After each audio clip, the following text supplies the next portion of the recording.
Yang kedua, sektarianitas di dalam pemikiran agama yang dia menyamakan pemikirannya dia kepada agama dengan agama itu. Nah, yang ketiga adalah misunderstanding dan misusing of religion. Jadi dia salah mengerti terhadap agamanya dan salah menggunakan. Nah, ini masih ditambah lagi ada faktor-faktor non agama yang kemudian diagamakan.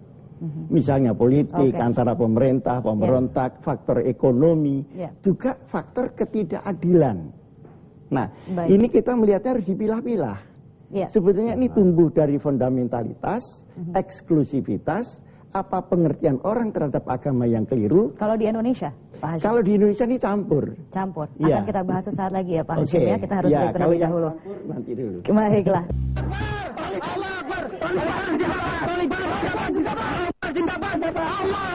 Yang penting hidup mulia mati syahid. Kamu lihat ya, saya segar tuh, gemuk katanya tuh. Alhamdulillah. Ini rezeki dari Allah Subhanahu wa taala. Bahwa kami berada di jalan yang benar. Insya Allah kemenangan sudah ada di padang pintu. Kemenangan kita sudah ada di padang pintu. Ingat kata-kata saya. Ya khailallah ilkati. Wahai kuda-kuda Allah, segera kamu maju. Wala tazhadu bil jihad. Dan jangan kalian zuhud dalam jihad. Wahai sahabatku Usama bin Laden. Wahai sahabatku Mullah Muhammad Umar. Wahai sahabatku Qaid. Dulu saya tidak sabaran.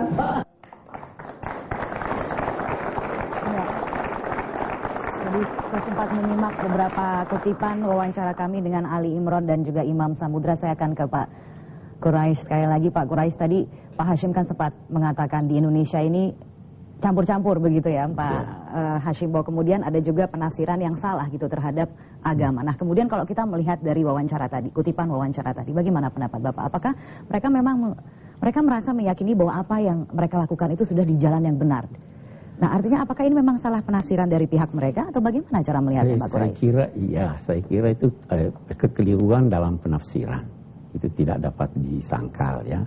Dan memang dalam konteks uraian tentang fundamentalisme, salah satu yang dapat dicap sebagai fundamentalis itu adalah orang-orang yang ingin mengembalikan masyarakat ini kepada masyarakat pada zaman Nabi, sedangkan ada perkembangan yang sudah tidak sesuai.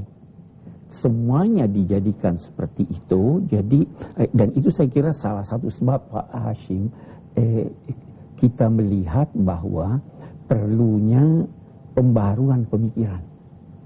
Sebab kalau tidak itu jadinya seperti ini. Jadinya menafsirkan suatu teks keagamaan, menafsirkannya tanpa melihat konteks yang ada.